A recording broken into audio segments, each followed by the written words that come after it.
My question is, has this method of collecting money being tested in court, is it legal? Now, just before you answer that, let me just tell you, let me preface this, and it'll be quick, all right? I worked in a collection office with 65 people. I was in court a lot of times. This is not legal. I've seen one like this because you have to agree on how much money the person got, and you have to agree on how much money that they've put into it, all right? There's no documents like that. The government's just picked that number up, I've seen it, and said that's what you've got, this is what you owe. That is rubbish, and it wouldn't stand in court, and everyone knows it, and I think the government should be told it's a waste of time and effort. But my question still stands. Has it been tested legally? Look, it largely hasn't been tested yet, just because of the time frames, but Get Up, Not My Debt, us, a range of organisations have been producing information for people about how you actually challenge things, get it knocked off before you have to go to court, how you lodge cases with the AOT if you can't resolve it earlier on, and so forth. So, you know, I think it's going to keep evolving. Right, thank you for your talk. Kieran from the committee. Just a brief preamble followed by a question. 36 million calls to Centrelink, as you say, have gone unanswered last year. Thousands and thousands of Australians have been harassed and terrorised with robo-debt letters. Up to 90% of these automated debt notices are hopelessly incorrect. Welfare recipients are demonised and demeaned with proposals for compulsory drug testing and the extended use of the cashless welfare card.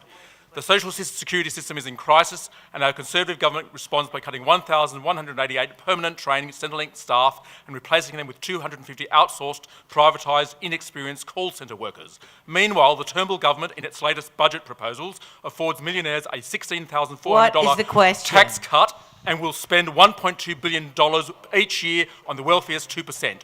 Do you consider this an example of class war, of the rich against the poor? And are these attacks on the unemployed, welfare recipients and Centrelink staff, public servants, part of a plan to dismantle Australia's welfare system and privatise Centrelink? Oh, yeah, thank you. Thank you. The answer to the first question is no, I don't think it's class warfare. The second one is yes, I do agree. It's absolutely disgraceful what's been done both to public servants and to welfare recipients.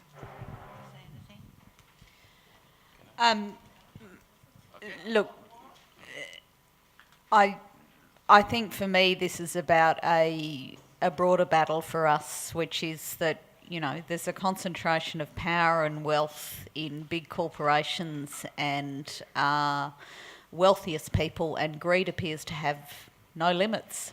And that's why, you know, alongside this, there's a whole group of us and different organisations and movements working together to say, well, we've actually got to take on those fights, and we've been doing that particularly around tax. But, you know, these are fundamental fights to have. A quick preamble. I was a social worker in Centrelink for the past 20 years until I retired. So. After Stuart Rees sent me out in the workforce. Okay. All right. Okay. Nadine, I probably know you from somewhere. I was a delegate for a long time in Rockdale and Hurstville. Okay. The problem now is that because of automation, you have there's no specialization. In the olden days, you come to Redfern, you can see a review officer, your things will be served. Now you don't, and there's a long queue. What hopes is there for you as a union to get more membership? I think people are very disheartened, low membership, low morale, and because a lot of them are not permanent. And it takes about 3 months. I, as an accountant staff, I know before somebody can go and serve customers. Once they are fully able to do that, they are chucked out of the door because money ran out. So they wait for the next year when they got more money. So in this kind of turving in, turving out, there is no knowledge of specialization. So how can you as a union, you know, arrest the tide? And a quick one to Alex Pemberton, I think you have taught me before. Isn't this, in a sociological term, a differentiation between the English explanation of the deserving and undeserving poor? Yes, it is very much deserving and undeserving poor, and that's a disgusting set of categories ever to apply to people from Elizabethan times to the present, and that we're not doing any better in 2017 is a blight on the society. Thank you. Thank you, and I love to see someone who's been a CPSU delegate. You managed to get at least 3 questions in there. That was quite impressive. You've been to a few of our union meetings, haven't you? Yeah, all right. I've seen that trick before. It's a good trick. Look, I think on the specialisation and the expertise, that is a real issue in service delivery and other areas, and we're now seeing people being so-called cross-trained across programs, but it really means they know very little about very much, and that is one of the issues. In terms of unions and the movement, look, it is a challenging time to be involved in a union. You know, unions have always been social disruptors, but we are also disrupted, including by, what's changing in the world of work. And it's tough. It's been tough for our union because 18,000 jobs have been cut across Commonwealth Government, and that has been tough. But I can tell you, our membership has grown in human services. We are bigger than we were 3 years ago, despite the fact that there are less jobs. And of those 4,500 casuals, over 1,500 have joined our union to fight for permanent jobs. Just a couple of quick points first before my question. I would say there's definitely a lot more people have been proven to be, where there's no debt applies than has been officially revealed, because, for instance, I've got a friend who put on Facebook last year that he was chased up for an alleged debt of about 5-6 years ago, and because he's been working since then and in reasonably good employment, he thought it was just too much bother to chase up the 1,000. So I'd say there'd be thousands more people like that. And the other thing too, as well as the many vulnerable people, which Alec has mentioned, people with disabilities, people with poor English and so on, the huge difficulty in contesting this, even for people in quite reasonably well-paid professional jobs who might have been working, say, for the last 5-6 years.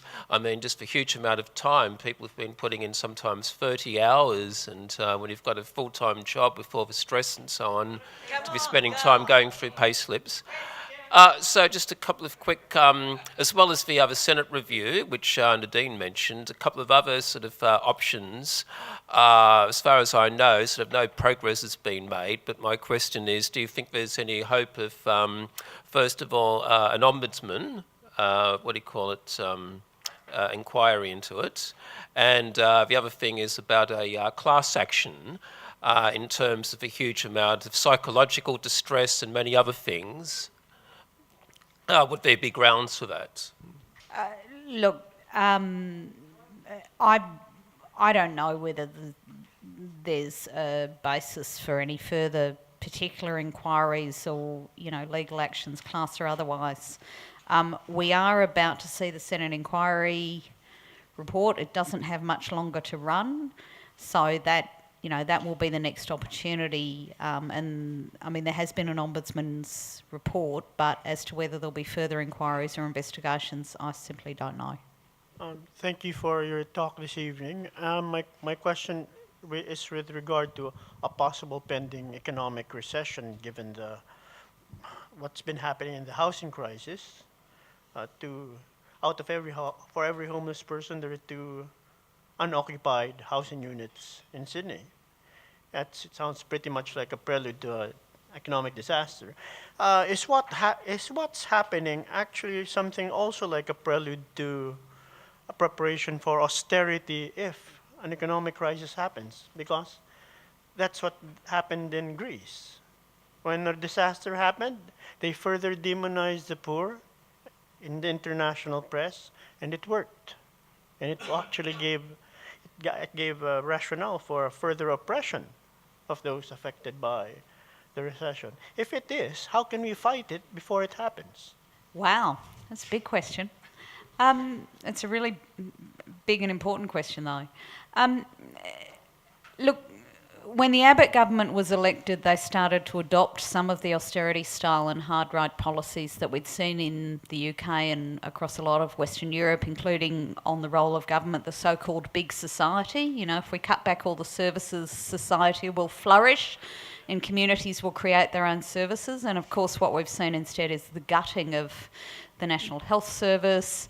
You know, I think 700,000 jobs gone, hundreds of thousands of people on 0 hours contracts where you have a job, you just don't get any pay or any work, which to me is a fairly fundamental bit of a job. So I think there are real risks. I think one of the countervailing things, and we're seeing Trump and, you know, we've got One Nation and so on here. I think one of the countervailing things is even those, you know, radical left-wing institutions, the World Bank and the International Monetary Fund,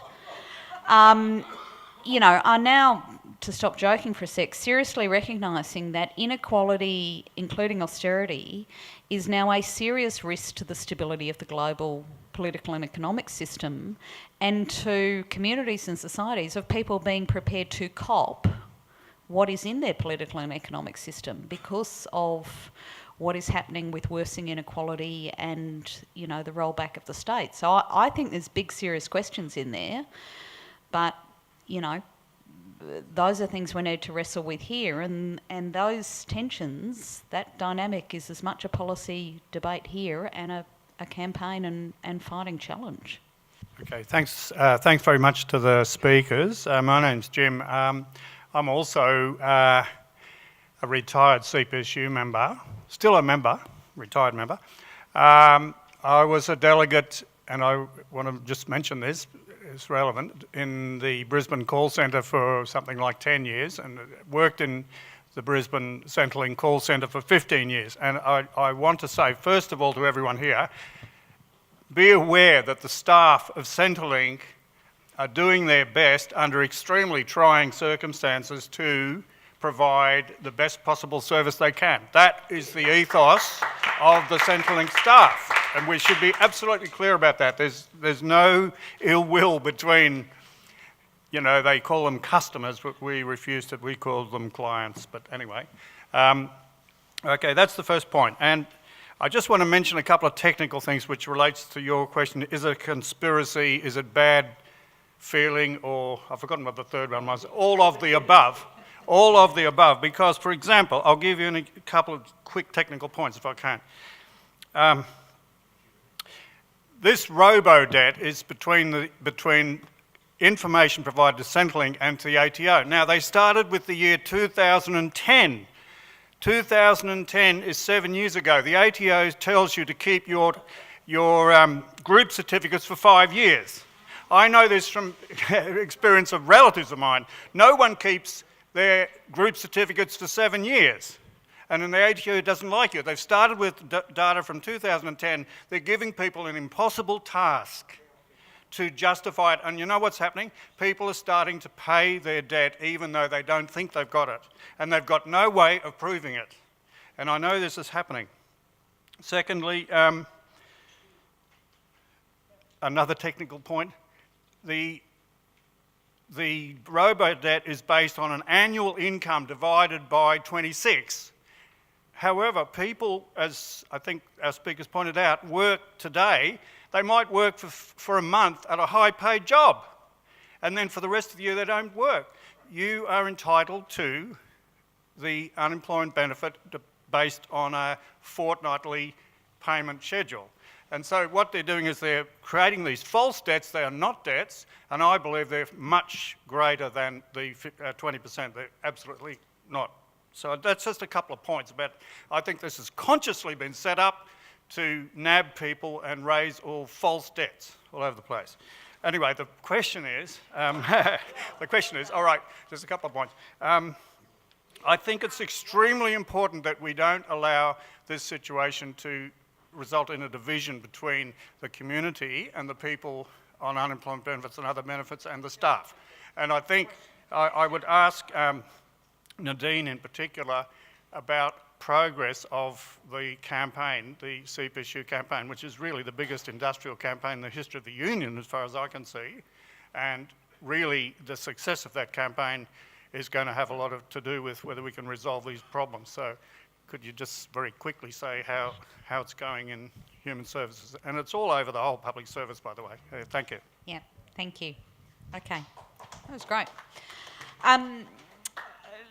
Look, we've worked very hard over the last few years, but particularly over the last 5 months or so on robo-debt for people in the community to actually understand and support the staff. And I have to say, despite some early fears, you know, that has really worked. People get it's not the people doing the work who are creating this. And there's actually been a lot of support there, and that's been encouraging. You know, it's been a real morale boost for a lot of our members who are doing it pretty tough. So in terms of the industrial campaign, look, there's a range of government agencies that are moving towards settling a 3.5-year industrial dispute and restoring all of the rights and conditions that Eric Abetz in his wisdom decided in March 2014 they should lose. And so there are a number of those agencies that are moving to agreements that our members will decide, agency by agency. Delegates and members are making the decisions. We are a union led from the workplace. They are making the decision about the union's position in those agencies. But none of those are agreements that our union can actually support, because Michaelia Cash will not allow any Commonwealth agency to offer a single dollar of back pay for the last 3.5 years, which is just so profoundly unfair for people who are doing it tough. And we did a survey for some of these members just last week. You know, we've got people who work for Centrelink where it's like, well, we can't afford to take our kids to the dentist. We used to have a caravan for a week each year. We haven't been able to do that the last 2 years. We're really struggling. Our fridge broke down and we struggled to replace it. Like, these are people who are on average incomes. You know, if they're full-time, they might be on 50 to 60,000 a year, but 45% of the call centres is part-time women. They're not. A lot of their partners are, you know, losing jobs as well with the end of the mining boom and the rest. Like, they're actually doing it really tough. So it's just revolting what government's done to them. But they fought for the rights and conditions, and if those rights and conditions come back, then, you know, we expect that more of those agencies will move to resolving this dispute. The Department of Human Services, along with the Department of Immigration and Border Protection, have been the two biggest holdout agencies, and DHS is starting to move for the first time in 2 years, so we'll see where that goes. Sorry, that was a long answer from me. I'm aware that we're entering an endless era of artificial intelligence and technology controlling our society. And I think we have to, right from the start, really firmly focus on the language and on the target of those who are irresponsible in how they design the systems of our society. Even the term robo-debt or Robocop is alienating of those that have the full brunt of the responsibility. I worked for over 10 years in the health area, and I've seen what organised chaos looks like. If this was credit card inconsistencies, that credit card brand would be out of business. So what we need to do, I think, is two things. One is, as soon as there's problems, you go straight up the line, and I take your point, don't harass the minor staff. The second is that we need to, from now on and endlessly, to blame the designers every time and not accept the alienating technological terms. There is always a person behind every system. So what can we do to bring that home and resist the alienation of using these technological focus and always bring it home to the person responsible? Thank you very much. That's a terrific point. Thank you very much. Just a couple of things about it. Firstly, the thing that the Ombudsman, the Ombudsman's review, they did point out that there was a lot of design problems and it wasn't even properly costed beforehand. And you're right, there are human beings behind that. Well, their heads should be on the chopping block. Well, not only them, but the people who approved it and said that will do. And so they're giving their imprimatur to a system that was basically dehumanising and eroding the dignity of others. Yeah, thank you.